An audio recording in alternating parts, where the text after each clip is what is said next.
По флеш вестите следува оној разговор кој што е предвиден во секоја утринска програма, нели во секое издание. Денес зборуваме за една тема која што е значајна посебно за младите и која што можеби, да бидеме искрени, дека е малку и проблем нели во нашето општество, не само во нашата држава, туку и пошироко во светот.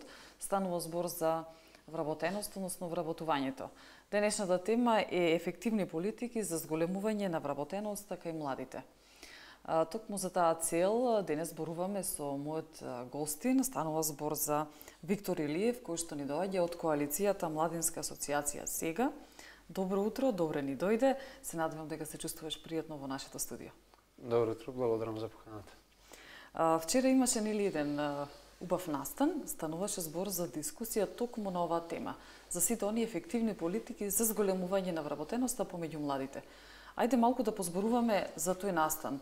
Како дојде до тој настан и кои беа тие нели субјекти кои што беа вклучени или иницијатори на истиот? Коалиција Сега, значи организаторот на целокупниот проект, кој беше еден од настаните поврзани со вкупниот проект. Во проектот предвидени се средби во 10 градови, значи дискусии со сите засегнати страни на поле на младинско вработување и сите тие ќе резултираат, значи извештаите од секаде, значи сите прибирани мислења од сите градови ќе завршат на национална работилница организирана во Скопје, значи следниот месец ќе биде, и кои што ќе бидат како завршни препораки од проектот кои што ќе се дадат до релевантни институции за понатамошно аплицирање, значи прво вградување во законската легислатива во Македонија и подоцна примена. Се надеваме дека од ова ќе произлезат и поефективни можности за младите за вработување, односно по давање повеќе можности специфично за оваа целна група, не во рамките на вкупните мерки за вработување на сите во држава. Бидејќи сите не се информирани за оваа асоциација Сега, колку време веќе постои, како е содржана, односно вклучени се повеќе организации невладени и владени или како? Да. Значи коалиција Сега, затоа самиот наслов е коалиција, значи тоа е сојузно здружение, значи не е здружение кое што работи како имка битла на пример ние на терен, туку е коалиција на младински организации. Значи опфаќа во моментот околу 27 членки од цела држава, значи распоредени на цела територија на Македонија. Седиштето му е во Прилеп и сите заедно ние што сме членки работиме на различни проекти на поле млади. А коалиција Сега е тука да обезбеди централна поддршка за национални проекти.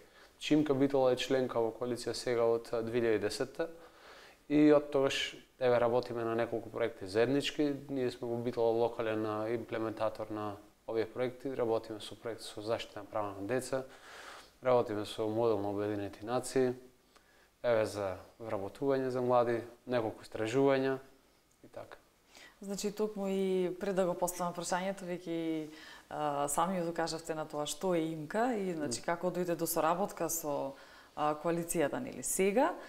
Да позборуваме малку токму за овие ефективните политики.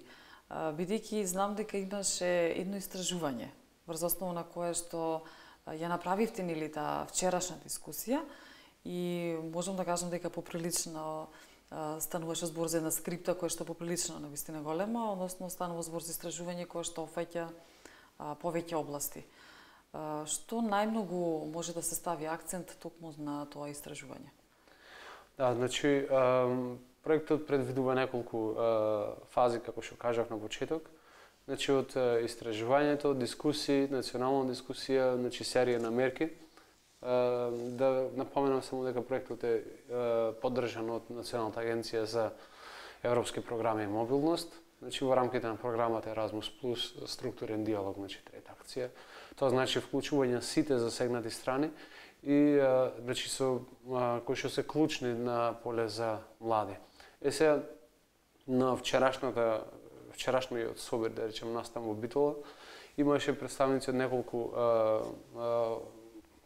да речем чинители во ова поле, значи од младински организации, од општина Битола, од проектот НУСАИД за младинско вработување, од Агенција за привремени вработување, со кој што го разгледавме истражувањето, значи на аудита кој што ги даде. Истражувањето како такво не дава спакувани готови решенија. Значи тоа само ни дава индиции врз основа на кој што ќе може одредени заклучоци да извлечиме и да видиме во која насока би оделе со мерки.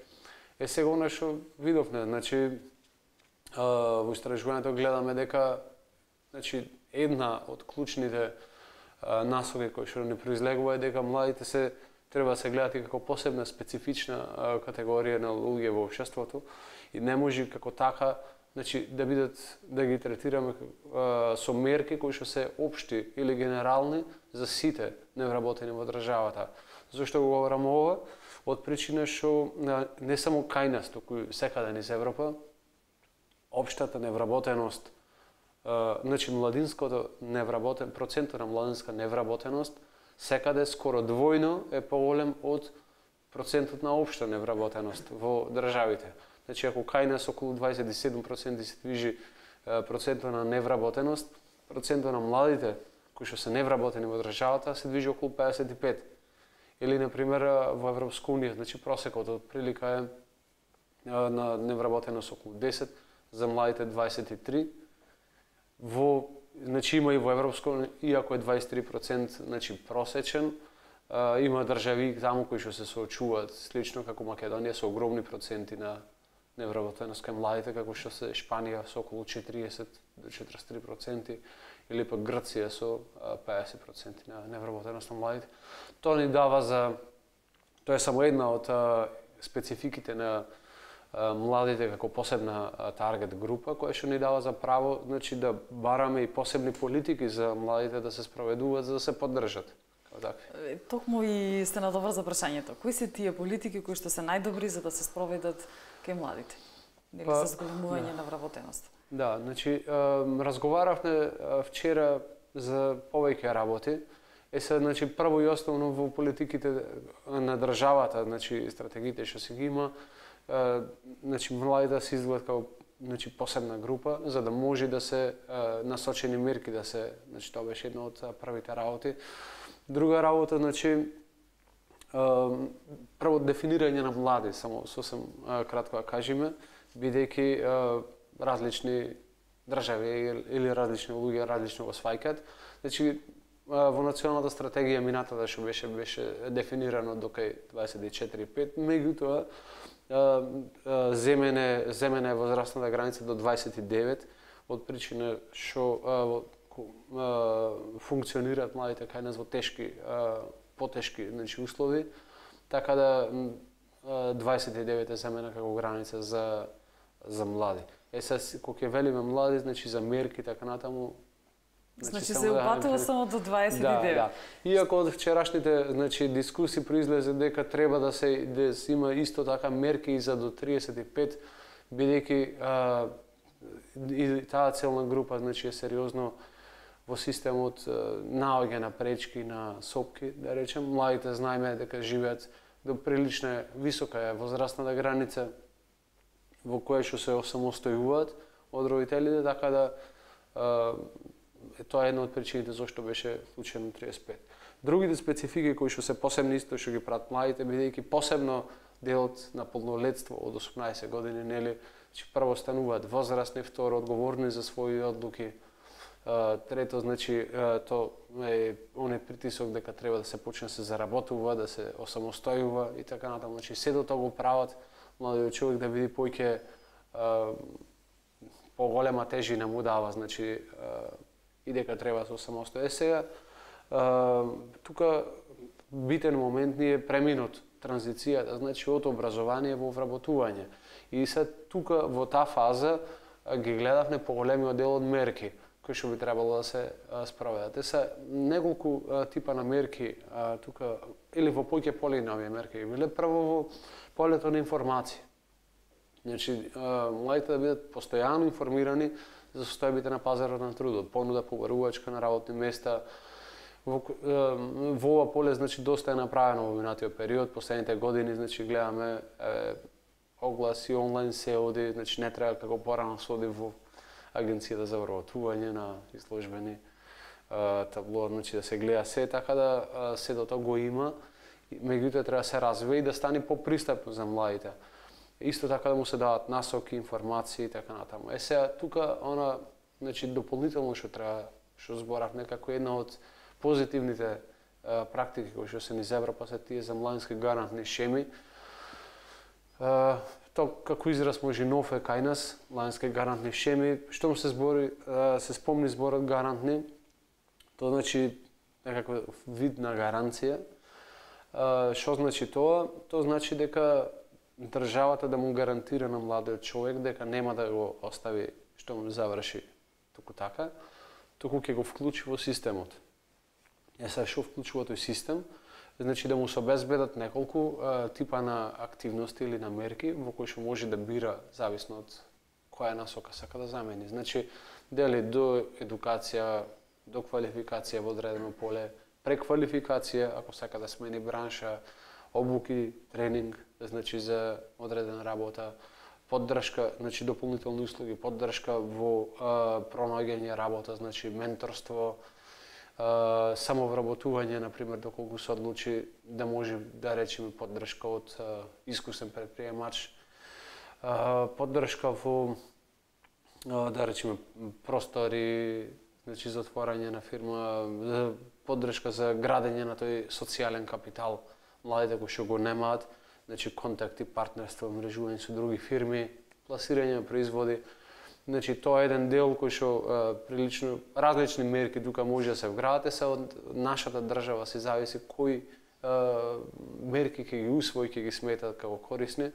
Меѓутоа за нас она што е битно во случајот е младиот човек да не се остави кога ќе заврши туку така, посебно не на долг рок. Да, бидејќи значи имаме тука нов момент кој што навистина е значен, значи се вклучуваат оние политики од Европската унија или од европските земји. Пред да продолжиме, нели ќе направиме една кратка пауза, па потоа ќе зборуваме за заклучоците од вчерашната дискусија.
Продолжуваме со вториот дел од разговорот на тема ефективни политики за зголемување на вработеноста кај младите. Едно подсетување, станува збор, нели гостин денешен ни е Виктор Илиев. Зборувавме навистина многу и стигнавме до оној момент за она влијание на европските земји, односно нивните мерки политики за вработување кај младите. Колку Македонија е, да речеме, од ова направено истражување и до која граница во спроведувањето на тие политики?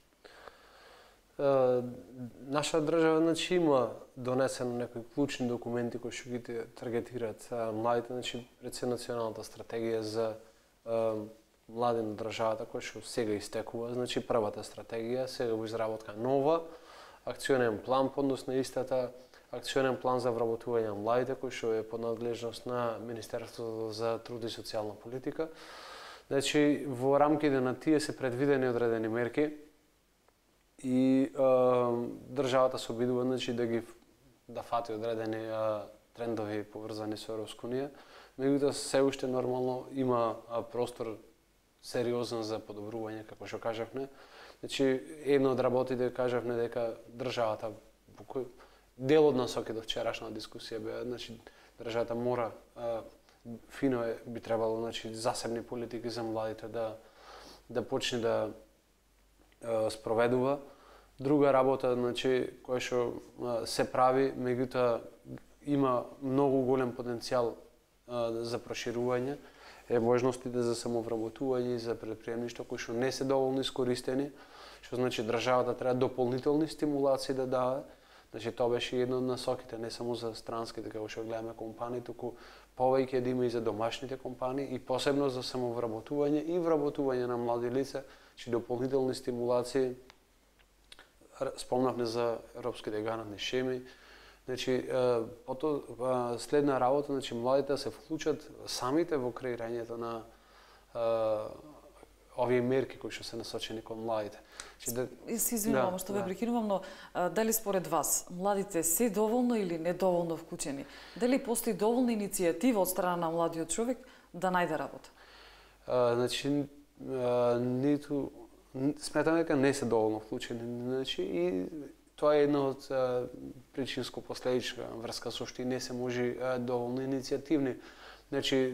Целата законска регулатива и функционирањето на државата премногу е централизирано, една од работите е децентрализирање, односно поголем опфат на млади, не само да речеме во Скопје сега се прави, туку да има како во случајот низ цела држава дискусии, вклучување на младите, самите кога се прави на постојано, на континуитет, да има одреден период, ќе се активират и повеќе. Тоа не се прави, со тоа изгубили иницијатива по долг период. Самите да се вклучат во креирање на мерките, во дизајнирање, консултации, давање фидбек од терен и да може да има поголем опфат. Од цела држава. И тоа не е само бројка, цифра на млади, место да речеме 50 на некоја дискусија во Скопје да се вклучат 500. Туку се работи за опфат на различни структури на млади од различни региони во државата, кои што имаат своји специфики. Што мислите, која е причината? Зошто, например, младите не се вклучуваат? Дали може би постои една, ајде да речеме, навика, дека едноставно треба нешто се да падне од небо, да биде се едноставно наготово? Дали е причината може би несакањето или едноставно дека некој треба нешто да направи за нив, да не треба може би да биде обратно?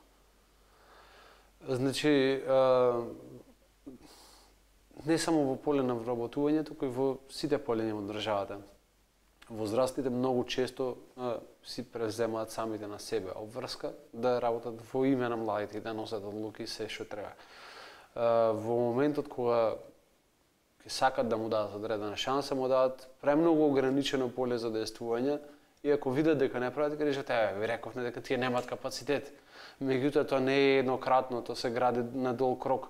Младите за да почнат да функционираат, да најдат простор за действување и да прво да го препознаат тоа, второ да најдат начин како тоа да го направат, е потребно време. Треба континуитет, еден подолг период се вложува во нови начини, во вклучување прво и нивно поттикнување и нивно оспособување. Значи не само во поле, значи мерки да бараме, да дискутираме со нив. Значи голем дел од нив имаат изгубено доверба поради тоа. Што дека сме прашани, ке речат, кога тоа кузнека ќе заврши или нема да биде слушнато од другата страна. Значи мора од страна на возрастните поискрен пристап да има и да сватат дека младите имаат капацитет и дека мораат, бидејќи се работи за нив. Поради тоа мора да бидат вклучени во сите нивоа на одлучување, не само за вработување, и во политиката, и во државата, во училиштата, во факултетите, секаде каде што се. Еве гледаме сега значи со протестите, значи средношколски така натаму, значи тие се борат нивниот глас да биде слушнат, нели? Значи тоа е значи последица на недоволно слушање едни со други во минатото. За крај на нашиот разговор, дали остана нешто недокажано, недоречено, кој што навистина важно е да речеме од вчерашната дискусија и за она нели што следува во областа на овие ефективни политики? Па тоа е, значи, воглавно покривне, делочно него покривне е, значи, посебно за како се до тоа да биде изфинансирано, можеби. Значи, ќе речеме мерки вакви или онакви, меѓутоа тоа кошта. Само една кратка работа тука, што треба да се напомене, секогаш државата или државите ќе речат дека овие сите чинат пари, меѓутоа да напоменам еден од фактите од истражувањето кој што и цела Европска унија се гледа дека влогот, значи ако се види корисноста на нештото, се гледа меѓу влогот и нивото на корисност кој што ќе произлези, дека инвестицијата која што ќе биде направена во мерки за потекнување на вработеноста на младите е многу пониска од корисноста која што ќе произлезе од тие мерки. Поради тоа ова е многу, значи, исплатлива инвестиција за влог во сите овие работи. Оде тие ќе креират додатни работни места и потекнување на вработеноста. Благодарам многу за вашето учество, за сите споделени информации, особено кога станува збор нели за вработеноста, за сите оние млади кои што во моментов не гледаат. Се надевам дека оставивме една инспирација за тоа дека потребно нели да се младиот човек да се активира многу повеќе. Ви благодарам уште еднаш и многу успеси. Фала и вас за поканата. Драги мои, толку да разговорам во однос на овие ефективни политики за зголемување на вработеноста кај младите, продолжуваме со нашата програма.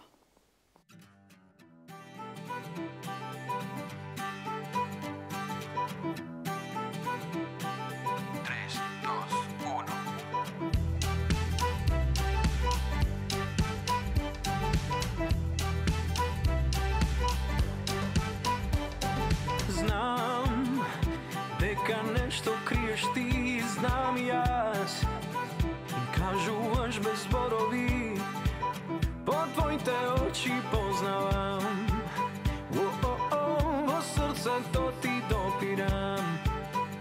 Кажи да или кажи не, дали сакаш да си со мене. Твоите усни да ги имам со вкус на мандарина. Сега види со мене. Кажи да или кажи не, дали сакаш да си со мене. Твоите усни да ги имам со вкус на мандарина. Сега види со мене.